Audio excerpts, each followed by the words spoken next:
Donc, je vais vous faire un focus sur des usages qui ont été réalisés à la fois en CLIS et puis, comme je viens de vous le dire, également en maternelle. Donc, une somme de petits usages qui permettent de poser voilà, un certain nombre de questions sur les usages tablettes. Alors, tout d'abord, le contexte de l'implantation de ces tablettes au Puy. C'est des tablettes qui sont en place depuis maintenant 1 an et demi. Ces tablettes-là, on a doté 2 écoles d'un jeu de 20 tablettes. C'était des tablettes 7 pouces qui venaient de sortir chez Samsung. Donc c'était un partenariat avec Samsung et Orange. 2 écoles du Puy ont été équipées. Et c'est la mairie qui a choisi l'équipement des 2 écoles en se disant bon, on va équiper les écoles qui sont les moins équipées en matériel informatique. Donc on n'a pas équipé des écoles où on avait des geeks. C'était vraiment 2 classes choisies voilà, au sein des écoles de la ville. Donc ça, je pense que c'est important aussi de le dire parce que ce que l'on va voir, en fait, c'est pas des passionnés d'informatique au départ qui ont fait ces usages-là. C'est des enseignants pour qui l'informatique arrivait dans leurs écoles et l'usage des tablettes. Au niveau de ces tablettes, les premières choses qu'ont fait les enseignants quand ils ont vu arriver ces tablettes, ils se sont un peu posé la question qu'est-ce qu'on allait en faire? Est-ce que c'est un ordinateur? Est-ce que c'est pas un ordinateur? Il y a 1 an et demi de ça, c'était les questions qui se posaient. Et on voit au travers de ces quelques photos qu'une tablette, déjà, ça se pose sur un bureau à plat. On a accès à un certain nombre de ressources de manière tactile, je crois que c'est important. Et c'est une sorte de fenêtre qu'on a ouvert sur le monde, tout au moins sur Internet. Et ça va permettre d'aller chercher tout un tas de ressources déjà existantes. On voit aussi que cette tablette, elle n'enferme pas dans un monde purement numérique. On voit que là, l'élève qui est présenté, il est en train de travailler avec son globe. Donc on a un côté à la fois tactile sur des objets tangibles que je vais pouvoir palper, et puis je vais aussi avoir des objets non tangibles au travers de ma tablette. Et tout ça se fait au bout des doigts quelque part, quel que soit l'objet. On va pouvoir aussi travailler sur des animations. Et à chaque fois, vous voyez que la tablette, elle est là, le cahier n'est pas loin. On voit bien que c'est un outil comme un autre. Autant on allait en salle informatique, et on n'allait pas en salle compa ni en salle rapporteur, eh bien la tablette, c'est comme le rapporteur, c'est comme l'équerre. On l'a sur un coin de sa table et quand on en a besoin, eh bien on s'en sert. Et si on ne l'a pas au coin de sa table, c'est un objet qui est très léger. Donc l'enseignant, sur les écoles, souvent ils ont un petit panier, ils vont les chercher dans le placard où il y a la malle de stockage. Ils prennent le nombre de tablettes dont ils ont besoin. Donc ça peut se dispatcher sur les différentes classes. Elles peuvent venir toutes dans la classe. Et j'en distribue 3, 4 si je travaille en groupe ou plus si besoin. C'est aussi possible parce que c'est un outil qui a une bonne autonomie, elle reste chargée toute la journée. Donc ça fait partie des avantages de cet outil-là. Un des premiers usages qu'a utilisé l'enseignante de CLIS, outre les aspects, voilà, je vais sur Internet et sur Internet, je trouve déjà plein de choses existantes. Il y a plein d'activités qui existent sur différents sites que les enseignants avaient l'habitude d'utiliser ou dont ils connaissaient l'existence. C'est l'outil reconnaissance vocale. C'est-à-dire que l'enseignante de CLIS, souvent elle me dit, quand je dis à un élève, tu vas me chercher l'orthographe de caméléon dans le dictionnaire, quand je le vois commencer à la lettre K, je vois qu'il le dictionnaire ne va pas y être d'un grand usage. Alors qu'avec la tablette, l'enfant utilise la reconnaissance vocale, il appuie sur le petit micro qui est à côté de la barre de recherche, il donne le mot à la tablette, automatiquement la tablette, sans système d'apprentissage, ça se fait vraiment en automatique, va lui sortir les mots possibles. Donc vous voyez qu'il a le choix entre plusieurs mots et c'est assez étonnamment efficace. Et dès qu'il va choisir le mot, on voit que non seulement on a le mot correctement orthographié, mais on a l'image associée. Ce qui, pour des enfants qui sont 10, présente pas mal d'intérêt. Ensuite, nous, à quel moment on a intervenu dans cette expérimentation? Et ça en a fait aussi l'originalité, c'est qu'on n'a pas fait que fournir du matériel. À la base, on développe du contenu et des applications. Donc on a fait des allers-retours permanents avec les enseignants. Quand ils ne trouvaient pas les données déjà existantes, on a répondu à leurs besoins en essayant de développer les outils qui pouvaient leur manquer. Donc là, on a des exemples d'applications. Alors, vous avez 2 exemples d'animation qui sont plus niveau seconde, où on pourra faire varier l'activité chez un sportif, qui tourne en tablette. Nous, ce qui va nous intéresser, c'est plus le primaire. Alors, paradoxalement, ce qu'ils nous ont demandé en premier, ce n'était pas du contenu, c'était de résoudre un problème pratique. C'était comment diffuser un fichier, j'ai un doc Word sur lequel j'ai écrit un texte et je veux demander aux élèves de surligner le son où. Comment je fais pour le distribuer aux élèves, hormis de brancher toutes mes tablettes en USB et de travailler sur un port USB. Donc on a fait une petite appli. En fait, dès qu'une tablette est sur le réseau, vous voyez qu'elles apparaissent ici, toutes les tablettes de la classe. Alors, je ne sais pas si j'ai la souris. Elle est fixée sur la partie gauche. Au centre, j'ai mon PC. J'appuie sur le petit bouton « Envoyer les fichiers ». Toutes les tablettes qui ont été sélectionnées instantanément reçoivent le fichier que j'ai choisi. Je peux choisir, vous voyez, de trier mes élèves par classe, par groupe, et donc d'individualiser le travail et de dire sur tel groupe d'élèves, je vais envoyer tel fichier, sur tel autre, je vais envoyer une autre typologie de fichier parce que je ne veux pas travailler les mêmes compétences avec ces élèves-là.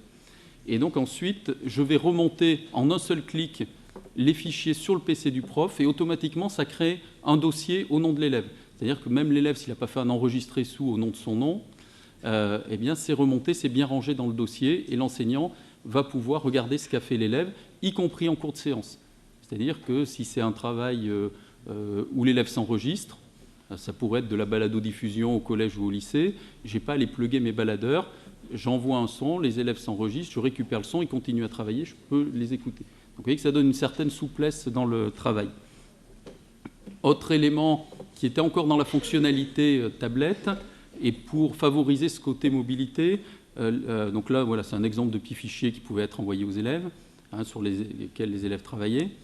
C'était de pouvoir poser des questions aux élèves. Alors, différentes typologies de questions. C'était des questions ouvertes, à choix multiples, des mots à remettre dans l'ordre. Donc là, par exemple, l'enseignant génère à la volée son questionnaire. L'élève a des mots qui sont dans le désordre. Il doit reconstruire la phrase. Et donc les élèves dont les tablettes sont connectées apparaissent sur le PC de l'enseignant. Au fur et à mesure qu'il répond, les cases rouges deviennent vertes. Et on a, donc l'élève, vous voyez, vous avez un cliché de la tablette élève. Avec le doigt, il va déplacer, remettre dans l'ordre les mots. Et l'enseignant récupère sous une feuille Excel le résultat des élèves. Il voit, avec un code couleur, si la réponse est satisfaisante ou pas. Mais si la réponse ne convient pas, il voit également ce qu'a répondu l'élève s'il veut faire une analyse plus fine des erreurs qu'ont pu commettre les élèves. Donc vous voyez que c'était d'abord des outils pour faciliter le travail. Après, ils ont repris des applis qui existaient sur Internet et qui allaient permettre de travailler différentes choses qui étaient dans le programme. Par exemple, travailler sur la discrimination visuelle en utilisant des applications qui utilisaient des mots mêlés. Autre outil plus mathématique, travail sur la structuration de l'espace, la motricité, l'anticipation, c'est le travail sur des labyrinthes. Là, typiquement, les enseignants font des labyrinthes en réel dans la classe. Il y a un élève avec une flèche qui va guider ses camarades dans le labyrinthe. Donc on a, comme tout à l'heure avec le globe, d'abord, c'est les élèves qui font ça en se déplaçant dans le labyrinthe. Et une fois qu'ils ont acquis ce qu'était le labyrinthe, comment se déplacer dans l'espace, eh bien, on va passer sur le support numérique qui va permettre un niveau d'abstraction supplémentaire. Et ils vont devoir, à l'aide de flèches, laisser passer la souris. On a plein de formes de labyrinthes différentes qui vont permettre d'aller à des niveaux, sur des niveaux de plus en plus élevés. Et c'est ce qui est intéressant, c'est-à-dire que tous les élèves, quel que soit leur niveau, sont dans une logique de réussite. C'est-à-dire que certains vont franchir un niveau, 2 niveaux, des fois 3 niveaux, vont passer sur d'autres applications, mais tout le monde progresse et tout le monde est actif.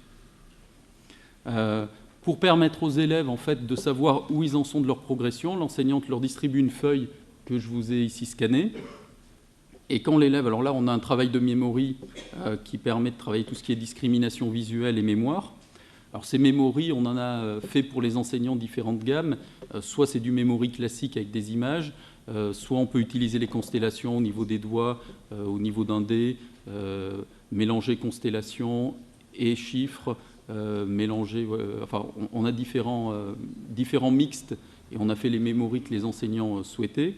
Et quand l'élève a franchi un memory où il avait par exemple que 4 images, puis 6 images, puis 8 images, à chaque fois il va coller une petite gommette, ce qui lui permet de voir qu'il progresse et à la séance suivante, quand il va reprendre son memory, se rappeler où on en était dans les étapes du memory, ce n'est pas forcément évident. Si j'ai ma petite fiche avec mes gommettes, je sais à quel niveau j'en étais, même si je suis reparti à la rigueur depuis le début, parce que les enfants, sur de l'écran tactile, contrairement des fois à de l'exercice papier, aiment bien refaire.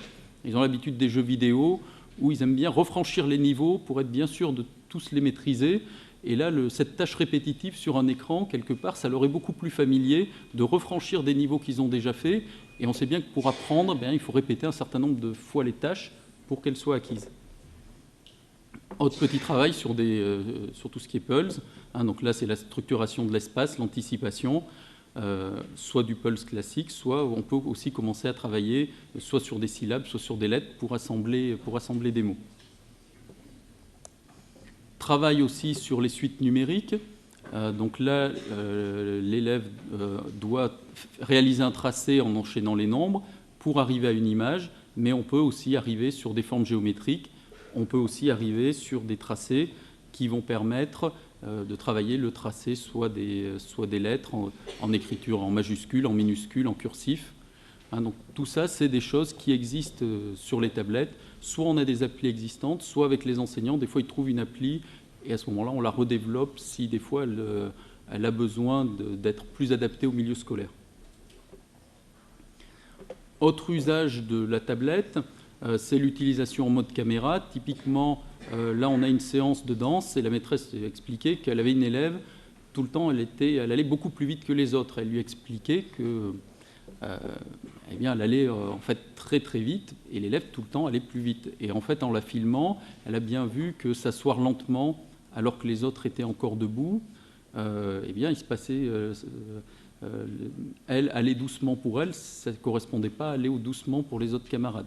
Donc là, la maîtresse, typiquement, a tout le temps une tablette avec elle et elle peut s'en servir soit pour filmer, soit comme caméra, différents usages.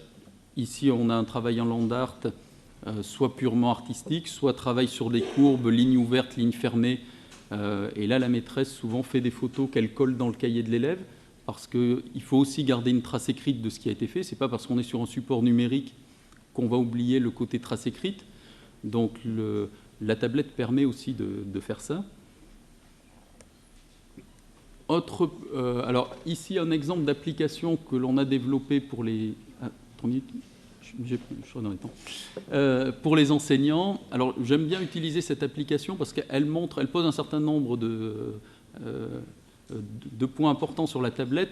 Là, les enseignants voulaient faire travailler leurs élèves en langue. Donc ils nous avaient dit on souhaiterait avoir des bibliothèques d'objets, que l'élève puisse écouter l'objet, c'est le petit bouton en haut à droite de l'écran, s'enregistrer mais aussi se réécouter. Parce que souvent on dit à l'élève tu as mal prononcé, que ce soit en anglais ou en français, mais jamais il s'est écouté.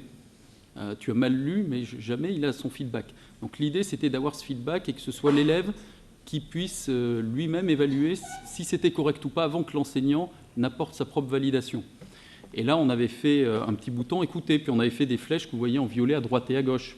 Et en fait, dès qu'on a mis l'appli dans les mains de l'élève, qu'est-ce qu'ils ont fait ? Ils ont tapé au milieu de l'écran. Et là, le ballon, il ne parlait pas. Et puis, pour passer d'une image à l'autre, ils ont feuilleté. Et ça ne feuilletait pas. Et on voit très bien que lorsqu'on est en tactile, ça montre qu'en fait, les contenus vont devoir... et l'ergonomie des contenus va devoir être pensée complètement différemment. Sur la tablette, on a envie de passer la main à travers l'écran pour aller chercher ce contenu qui est derrière. Et ça change complètement le rapport aux contenus qui sont sur la tablette. On a envie d'aller chercher des couches, des niveaux plus profonds. Et peut-être qu'on pourra avoir ces niveaux plus profonds, suivant le niveau de l'élève, avoir des parcours qui seront différents en fonction des élèves. On peut peut-être avoir un même document qui va être traité d'une certaine manière en primaire, le retrouver au collège, mais avec des contenus et des poursuites différentes, retrouver le même document au lycée, mais avec des degrés de profondeur encore plus importants. Et juste pour terminer, on s'amusait graphiquement à voir que le côté tactile, en fait, était peut-être pas forcément sur le côté de la tablette. Quand on allait raisonner assemblage de contenu, ça pouvait être sur du TNI, ça pourrait être sur de la tablette et ça pouvait être sur de la table surface, qui sont des produits qui sont en train d'arriver. Et rentrer sur le contenu par le côté tactile, c'est peut-être pas simplement une réflexion à avoir sur la tablette, mais bien sur l'ensemble des supports d'apprentissage, qu'ils soient collectifs ou qu'ils soient individuels.